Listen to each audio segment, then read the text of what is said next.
Sorry, kepotong ya. Oke, kita lanjut ya. Tadi sampai ini ya mudharabah. Di sini contohnya tadi saya punya 100 juta, kalian pintar berdagang. Maka saya adalah pemodal, 100% saya adalah pemodal, kalian 100% adalah pekerja. Maksudnya yang memutar uangnya. Itu namanya dinamakan mudharabah. Dan itu diterapkan sejak lama ya, sudah ada sejak lama dan ada sampai sekarang. Tuh, muzaraah misalkan itu bidang pertanian.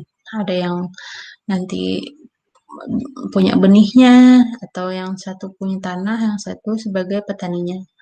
Tuh. Kemudian di sini kebijakan fiskalnya yaitu terkait kebijakan pajak. Ada kharaj pajak tanah, ada khums pajak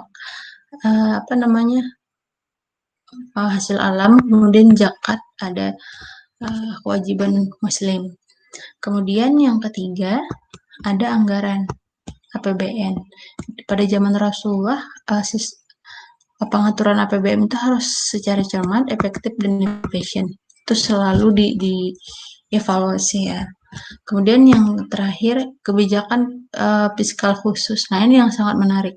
Misalkan ketika terjadi krisis ekonomi, maka Rasulullah akan meminta bantuan kepada muslim kaya secara sukarela.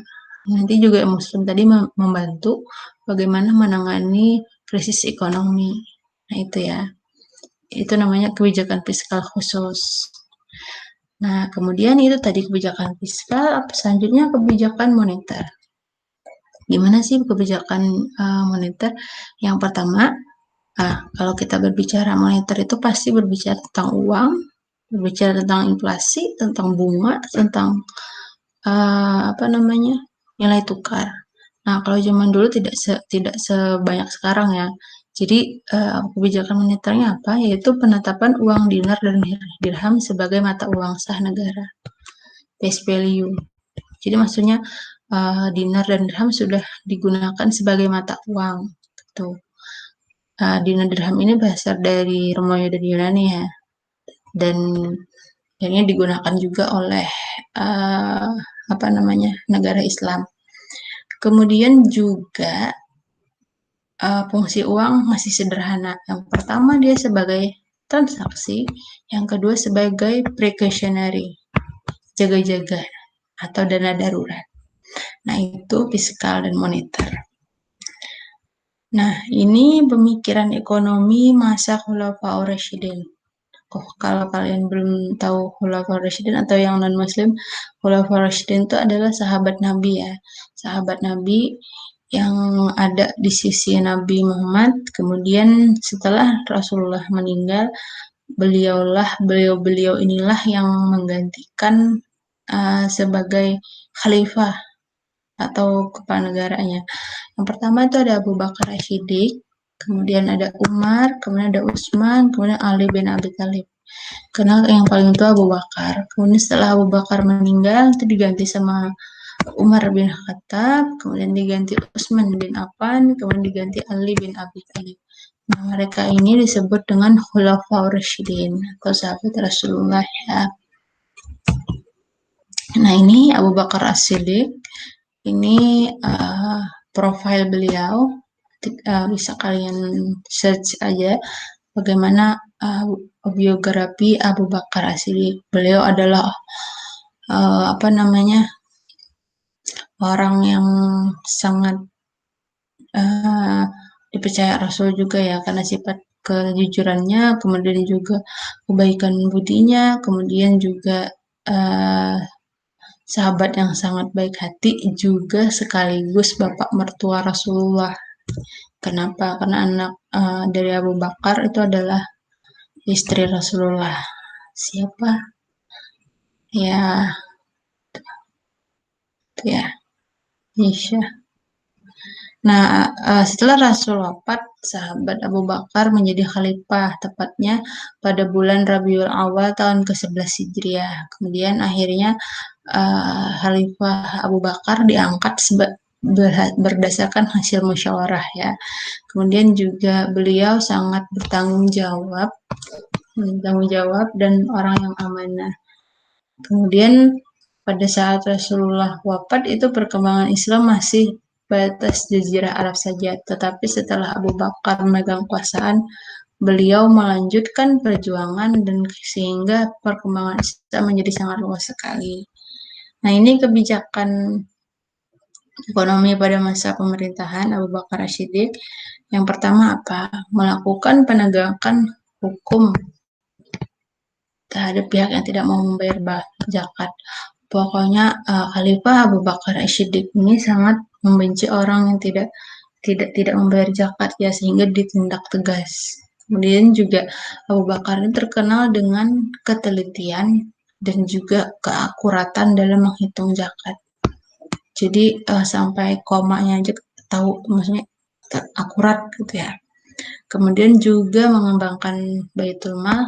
Nah, kalau Masya Rasulullah kan didirikan, tetapi kalau Masya Abu Bakar itu dikembangkan Baitul Malnya dan mengangkat penanggung jawab Baitul Mal.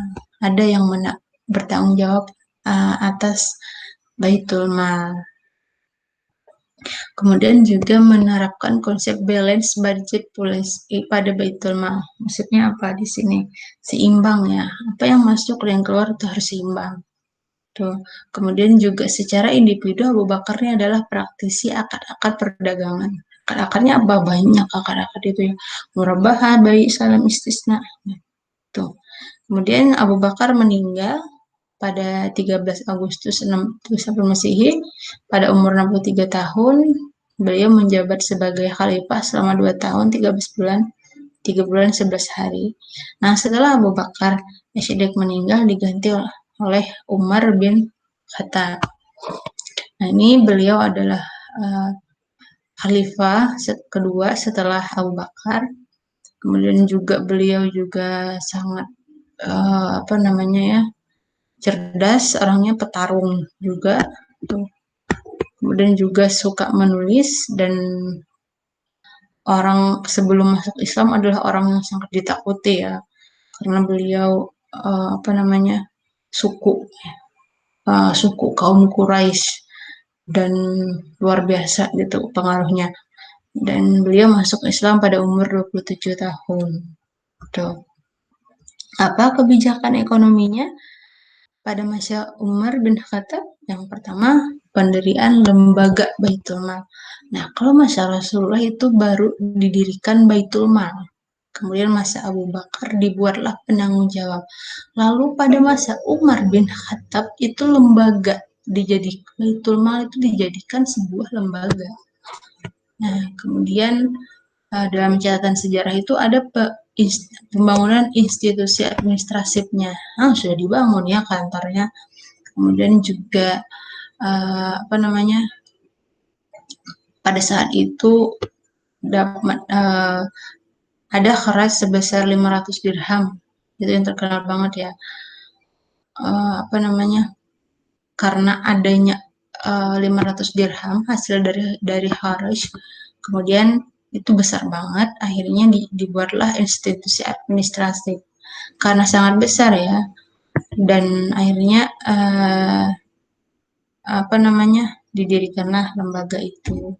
Kemudian setelah diskusi cukup panjang, Khalifah Umar memutuskan untuk mendistribusikan harta Baitul Mal tadi. 500.000 dirham itu banyak banget ya. 1 dirham aja berapa? Nanti kita cek ya. Didistribusikan harta Baitul Mal, tetapi ditinggal juga sebagai cadangan untuk keadaan darurat, pembayaran gaji tentara, dan kebutuhan lainnya.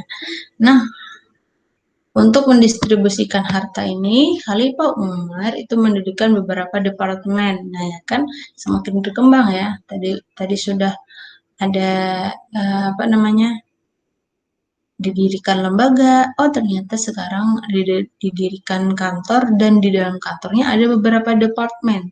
Yang pertama, Departemen Pelayanan Militer, kemudian Kehakiman Eksekutif, Pendidikan dan Pengembangan Islam, dan Departemen Jaminan Sosial. Nah, kalau misalkan sekarang ini adalah kementerian nih, ini Kementerian Militer itu apa ya? Pertahanan ya. Pertahanan, kemudian di sini juga kehakiman ini MK ya kayaknya. Nah, di sini Kementerian Pendidikan, kemudian di sini Kemensos. Fungsinya apa? Fungsinya yang orang-orang militer nanti mendistribusikan untuk orang-orang yang terlibat dalam peperangan. Terus kalau ini untuk gaji para hakim yang kedua ini. Kemudian untuk pendidikan itu ya untuk guru, untuk pengembang fisabilillah, menjuru dakwah. Kemudian kalau jaminan sosial ini untuk orang yang fakir miskin dan orang yang menderita.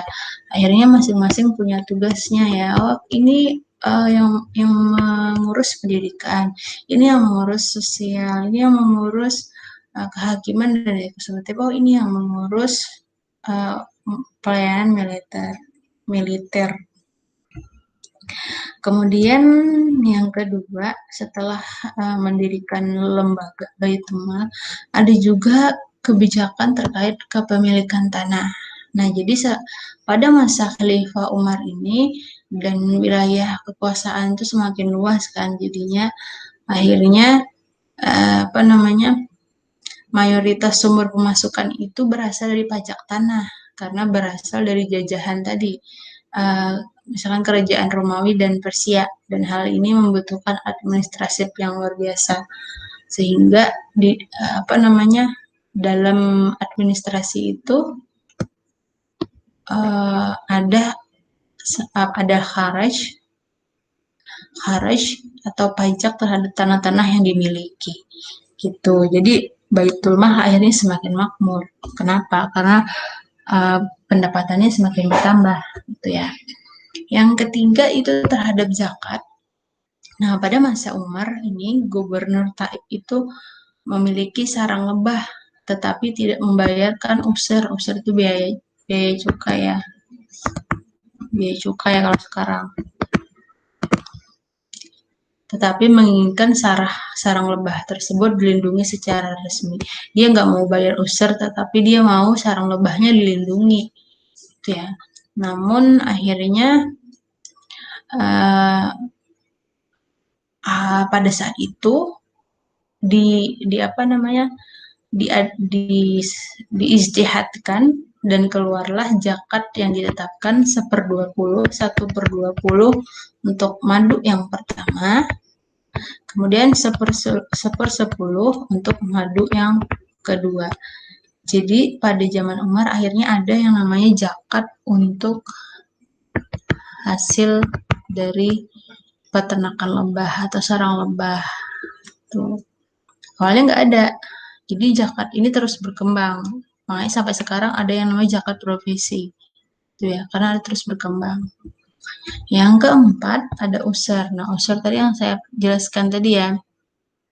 Kalau usur pada zaman dulu itu adalah pajak untuk pedagang muslim, non-muslim, dan untuk orang yang mau berdagang dan mau aman itu bayar zakat 2,5%, berzakat usur sebanyak 2,5%.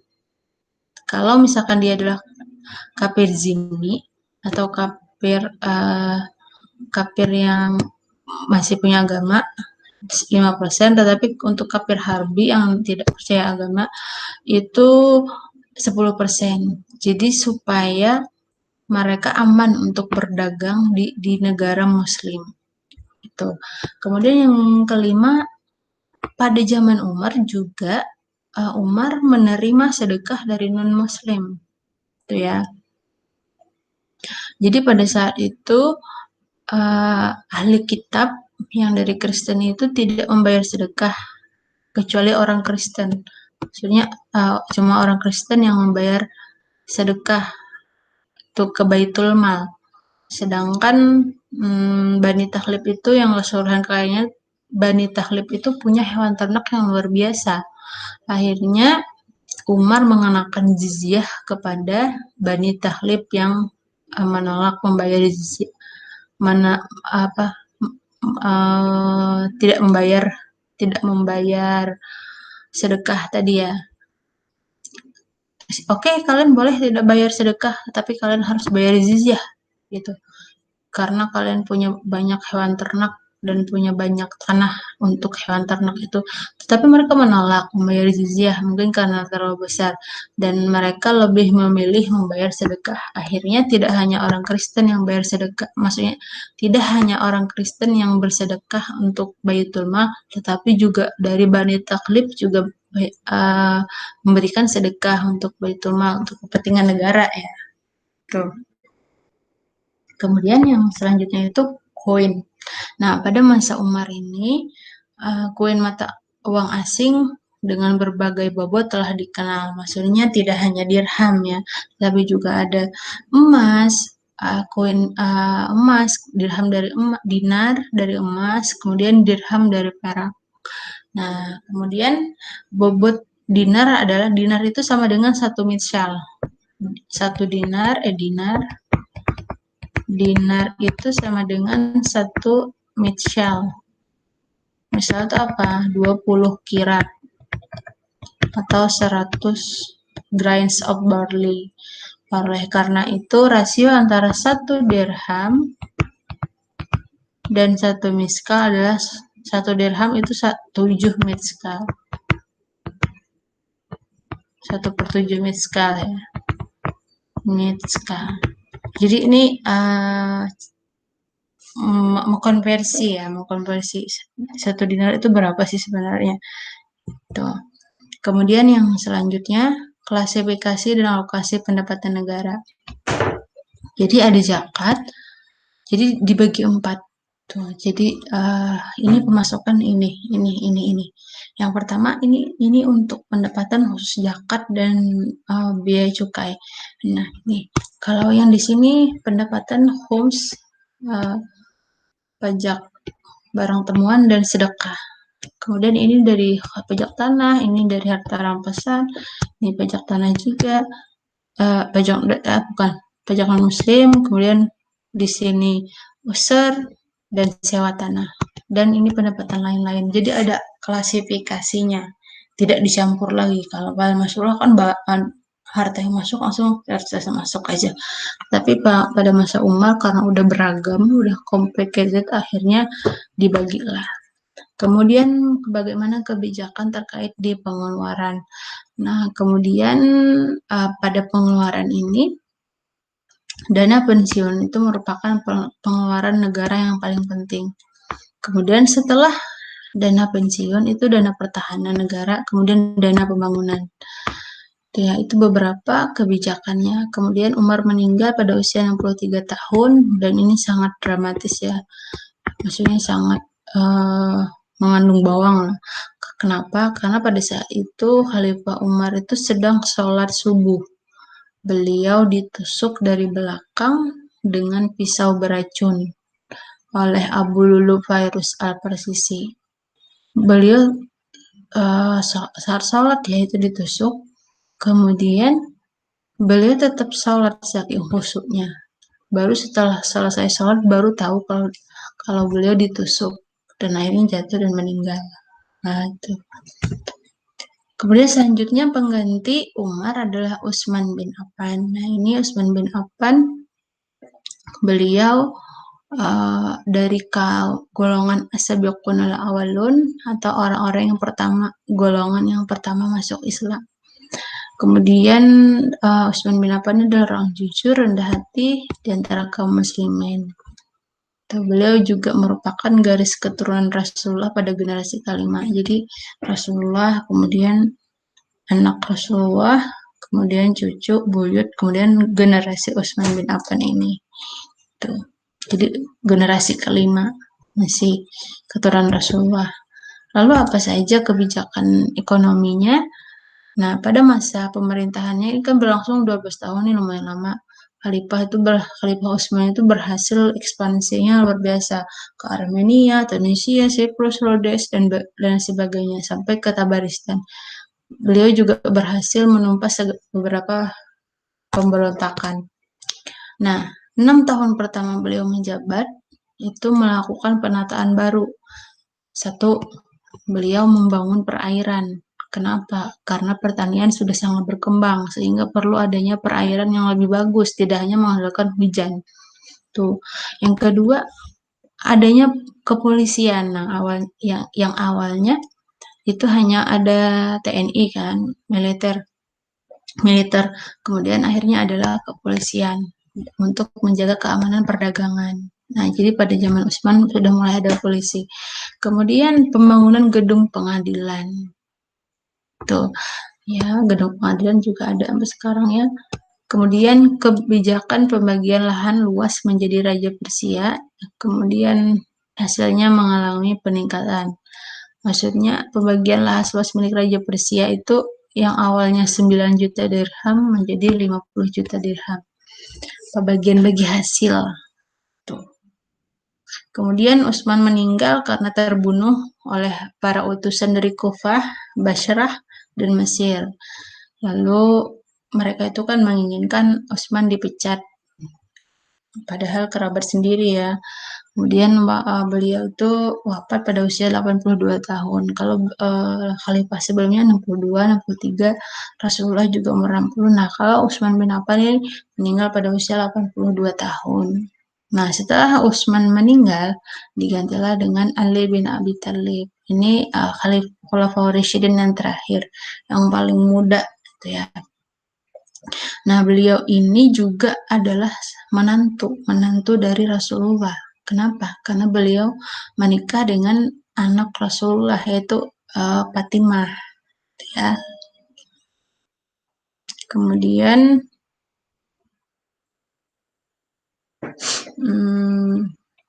apalagi ya, tuh menantu Rasulullah, Fatimah Zahra.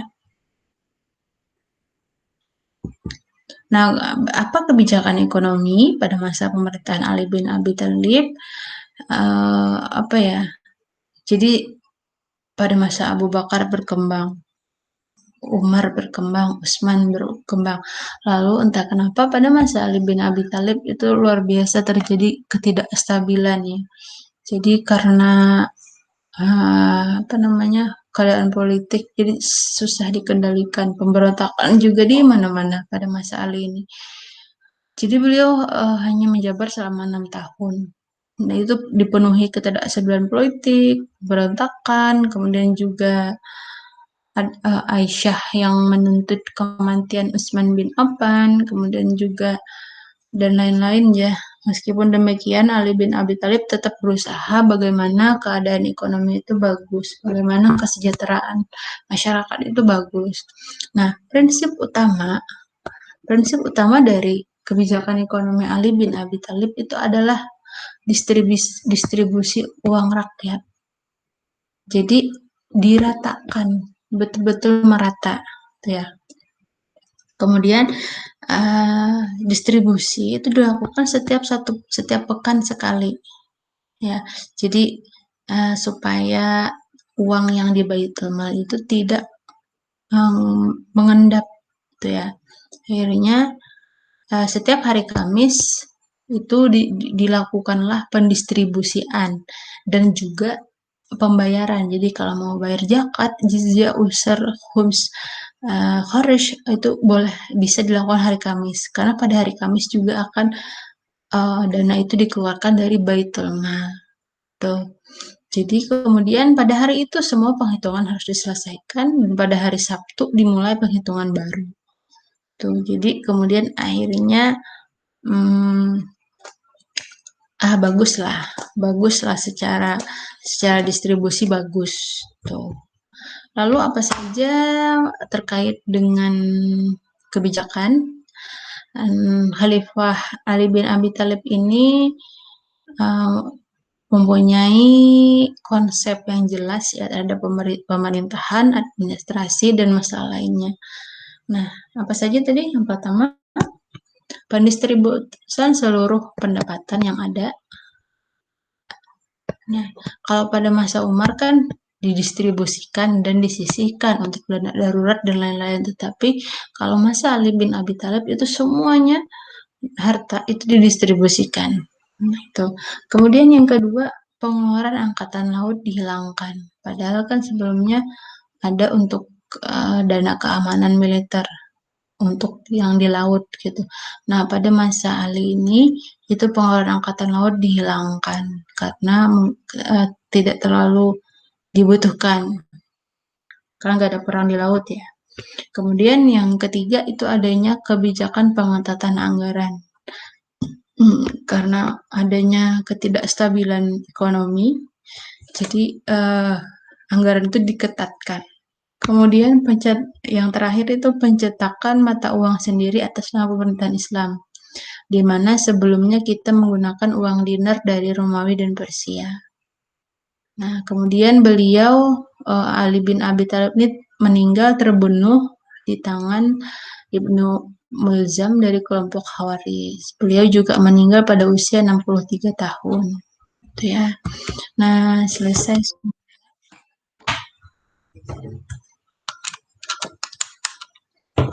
Discord.